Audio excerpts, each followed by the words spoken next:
भारत का middle class जो है आर्थिक रूप से जो है मुश्किल दौर से गुजर रहा है। उसकी जो है बचत कम हो रही है, नौकरियां कम हो रही हैं, वेतन जो है महंगाई के मुकाबले नहीं बढ़ रहे। इसी मामले पर जो है मार्सलस कैपिटल के सौरभ मुखर्जिया साहब ने जो है मिडिल क्लास पर 3 सबसे बड़े दबाव की बात कही है। पहला दबाव है कि अच्छी नौकरियां कम हो रही हैं, दूसरा है कि सैलरी बढ़ नहीं रही है, खर्च बहुत ज़्यादा बढ़ता चला जा रहा है, और तीसरा है कि कर्ज जो है तेज़ी से बढ़ रहा है। सर से समझने की कोशिश करेंगे। सौरभ मुखर्जिया साहब की भी जो है जो वाणी है, जो चेतावनी रहती है, जो समस्याएं रहती है, उसको हम लोग बहुत ही गंभीरता से लेते हैं और समझने की कोशिश करते हैं। सर पहले भी ये कह चुके हैं कि मिडिल क्लास जो है भारत में कंगाल होता जा रहा है, वाइट कॉलर जॉब्स की बहुत जो है घोर समस्या है। अब क्या है लेटेस्ट इनकी किताब में जो बातें कही गई, आपसे समझने की कोशिश करेंगे। ये देखिए, अभी जो हम बात कर रहे थे भारत की उसी की जॉब कंटिन्यूटी क्राइसिस, है। दरअसल ये उसी के कंटिन्यूएशन में बात है। जो सौरभ मुखर्जिया लगातार तमाम इंटरव्यूज़ में, तमाम अपने लेख जो हैं उसमें इस बात का बार बार जिक्र करते हैं, और अब उन्होंने किताब में उस चीज़ को लिखा है कि भारत के 3 बड़े जो है वो मिडिल क्लास के जो चुनौतियां हैं, या जो ट्रिपल स्क्वीज। हाँ, जो बड़े प्रेशर हैं, बड़े दबाव हैं, बड़ी क्राइसिस है जो मिडिल क्लास के सामने, वो क्या हैं। एक तो उसमें सबसे बड़ी चीज़ है जॉब्स की, जो बात अभी हम कर रहे थे। खास तौर पे IT, finance, media, in sectors में लगातार नौकरियां जा रही हैं लोगों की। तो नौकरियों की, और इन्हीं नौकरियों में होने वाली वेज ग्रोथ या सैलरी ग्रोथ ने पूरा का पूरा मिडिल क्लास दरअसल खड़ा किया था, जिसने भारत की ग्रोथ स्टोरी की बुनियाद रखी। मिडिल क्लास का ही कंजम्पशन ग्रोथ की जो थ्योरी थी, उसने भारत की पूरी इकोनॉमी की रीढ़ में दरअसल वही चीज़ थी। और अब वो पूरी चीज़ें ढहती हुई विशाल नज़र आ रही हैं, ऐसा सौरभ मुखर्जिया का कहना है। नौकरियां कम हो रही हैं, खासतौर पर इन 3 सेक्टर्स की जिनका मैंने जिक्र किया, आईटी, फाइनेंस और मीडिया। इसके साथ ही नौकरियों में जो सैलरी मिल रही थी वो दरअसल बढ़ने की बजाय घट रही है, और रियल जो आपकी इनकम है वो कम हो रही, क्योंकि उस पर महंगाई की मार पड़ रही है। तो दूसरा फैक्टर यहाँ पे आता है महंगाई, जो आपकी रियल इनकम को कम कर रहा है। आपकी एजुकेशन कॉस्ट, आपकी लिविंग कॉस्ट, आपके तमाम खर्चे तो बढ़ रहे हैं, लेकिन उस हिसाब से वेज ग्रोथ नहीं हो रही है कंपनियों में, किसी भी जो तमाम सेक्टर्स है उसमें। और तीसरी बड़ी चीज़ है डेट ट्रैप। जो आपके एस्पिरेशंस हैं, जो आप लाइफस्टाइल दूसरों की देखकर आप फॉलो करते हैं और उसके हिसाब से अपने खर्चे करते हैं और उसके लिए कर्ज लेते हैं, वो मिडिल क्लास की तीसरी बड़ी जो प्रेशर है, दबाव है, या क्राइसिस का पार्ट है वो। जी। एक्स्ट्रा खतरे जो हैं वो भी जो है बताते हुए नज़र आ रहे हैं कि जो चीज़ें जो हैं हालात को बिगाड़ती हुई नज़र आ रही, वो है सोशल मीडिया इफेक्ट। सर ये बड़ा अच्छा बात है कि दूसरों की लाइफस्टाइल देखकर जो है एक्सपेक्टेशंस जो है अनरियलिस्टिक हो जाती है, सब आगे निकल रहे हैं, उसके वजह से जो है स्ट्रेस वाली फीलिंग जो है वो बढ़ती हुई नज़र आती है। फिर एआई का मामला वो उठाते हुए नज़र आ रहे हैं, कह रहे हैं कि एआई जो है, एआई की वजह से अभी बीच में ही देखिए जो हम लोग जो मार्केट कवर करते रहते थे, एंथ्रोपिक का मामला आ गया, चैट जीपीटी, तमाम चीज़ें जो आई, जिससे कहा गया कि एक झटके में तमाम जगह से जो मैसिव ले-ऑफ्स की हम लोगों ने खबरें चलाई, ओरेकल हो, माइक्रोसॉफ्ट हो, तमाम जगह की आईटी।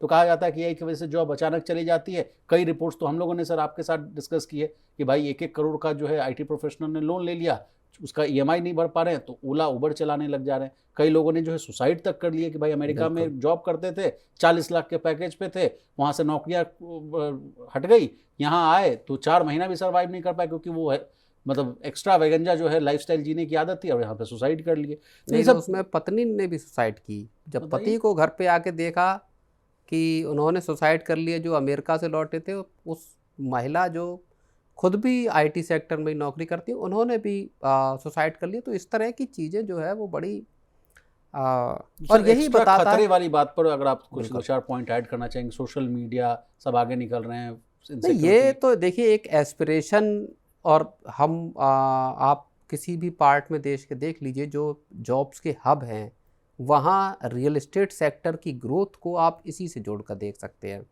अच्छी लाइफ जीने की जो एस्पिरेशन, और उसमें कुछ बुरा भी नहीं है।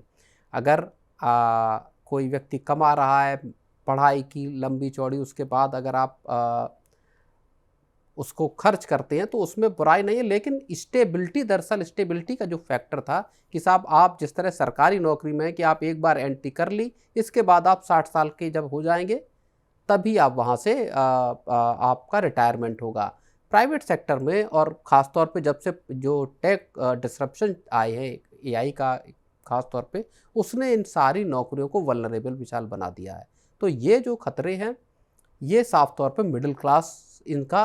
और इस रिपोर्ट में जो सौरभ मुखर्जिया जो कहते हैं, बोले कि मिडिल क्लास ही भारत का ग्रोथ का इंजन था और उसके पीछे कंजम्पशन ग्रोथ जो है वो उसकी ताकत थी। अब कंजम्पशन भी खत्म हो रहा है, जो मिडिल क्लास का जो कंजम्पशन का जो पैटर्न था उसमें भी स्लो डाउन दिखाई दे रहा है। तो एक और बहुत अच्छी बात कही गई कि जो मिडिल क्लास की ताकत थी कि साहब पहले आप डिग्री लीजिए, डिग्री लेकर आप जॉब हासिल कीजिए, जॉब हासिल करेंगे तो आपको एक स्टेबल सैलरी होगी और स्टेबल सैलरी के बाद फिर ग्रोथ होगी। तो ये जो पूरा का पूरा एक जो साइकिल था, दरअसल ये पूरा का पूरा साइकिल अब काम करता हुआ नजर नहीं आ रहा, और यही जो है वो बहुत बड़ी क्राइसिस मिडिल क्लास की। तो प्रैक्टिकल टेक अवेज पर भी बात कर लेते हैं, जैसा कि मैं हमेशा आपसे पूछता हूं कि what is the way forward. तो क्या सर एक ही इनकम सोर्स पर डिपेंडेंट नहीं रहना चाहिए?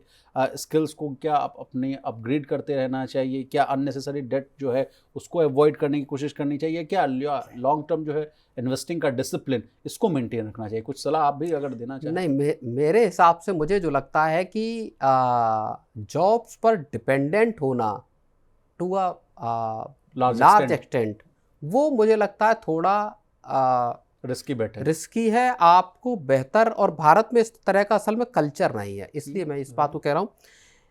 अदरवाइज होना ये चाहिए कि भारत में जो लोग खास तौर पे जो टेक्नोलॉजी सीखे हैं उनको मैन्युफैक्चरिंग या उनको अपने स्टार्टअप, सरकार लगातार कोशिश कर रही है कि स्टार्टअप इंडिया, इस तरह की जो मेक इन इंडिया, तो उसकी कोशिश करनी चाहिए, अपने बिजनेस की कोशिश करनी चाहिए। अगर आप 15-20 साल अगर आप अपने बिजनेस में मेहनत करते हैं तो वो एक ज़्यादा मैं कहूँगा कि टिकने वाली चीज़ है, बजाय कि जॉब की आपको अच्छी सैलरी मिल रही है, आप घर मकान ले लेते हैं उसमें कर्ज लेके, और लेकिन जिस दिन नौकरी जाती है उस दिन आपका सबका सब पूरा खेल एकदम से जमींदोज हो जाता है। बिजनेस अपना करने में मुझे लगता है कि आपको वक्त जरूर लगेगा, लेकिन संभवतः सारे लोग बिजनेस नहीं कर सकते, लेकिन सारे लोग अगर ये सोचें कि हमको नौकरी करनी है तो वो भी स्ट्रेटजी गलत है।